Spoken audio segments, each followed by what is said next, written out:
We take you now to Limpopo, where SABC News reporter Mahlako Komane is monitoring the second day of the IEC voter registration weekend in Phiring village. Mahlako, thank you so much for your time. Perhaps maybe just talk to us about how was day one of voter registration in that area, and has everybody turned out in their numbers today? Yes, good morning, Kolisi. We are in Phiring at a primary school here where the IEC, I just spoke to the ladies that are here that are handling that registration, telling us that yesterday they'd seen about 32 people had come and visited this particular center where they've set up, 2 of those being new voters registering for the first time, and 30 of those had come to just, verify that they were still on the roll and check their addresses and so forth.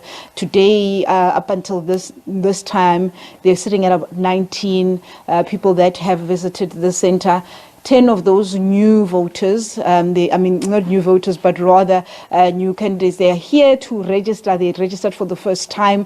And I have some of them actually that from a local high school here. They're matriculants, so they just, the majority of them having turned 18 this year, saying that they came out to register because they, have an interest in partaking in next year's elections. But let me bring in one of them, Austin Mohlala. Austin Mohlala he's in matric this year, and it's your first time to register. Austin, what are your interests in registering? How was the process? Ya go register, we find it. Actually, at this current moment, I don't have ways to express my feelings. I'm in a juxtaposition. I'm both excited and nervous because it's my first time to determine the future of the government. I'm in matric, so my results gotta be the best because next year I'm settling into a real world. So it's a must to have great leaders for a great future. And process in Ilejwang, how was the process? Register and all easy. Register, it was easy. Yeah, SABC.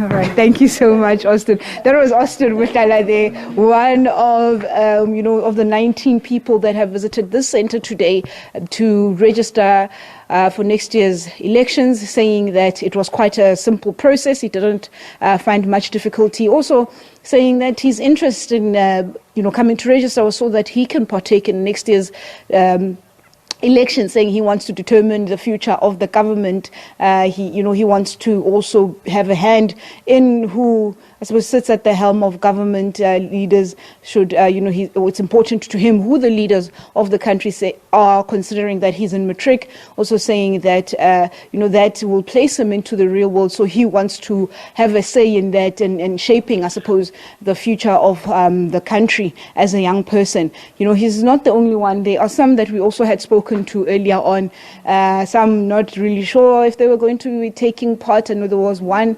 particular gentleman that we spoke to. He had turned, I think he turned 18 last year. He wasn't sure if he wanted to register, and he was like, no, let me just come register. He came, he registered. I asked, are you going to vote? He says no. He for him personally, in his capacity, he doesn't see the need to vote. Perhaps he will change his mind come next year. However, it seems people are slowly but surely turning out here to either check their addresses or to, ensure that they do take up that opportunity to register for next year's election. And it's back to you in studio, Mxolisi.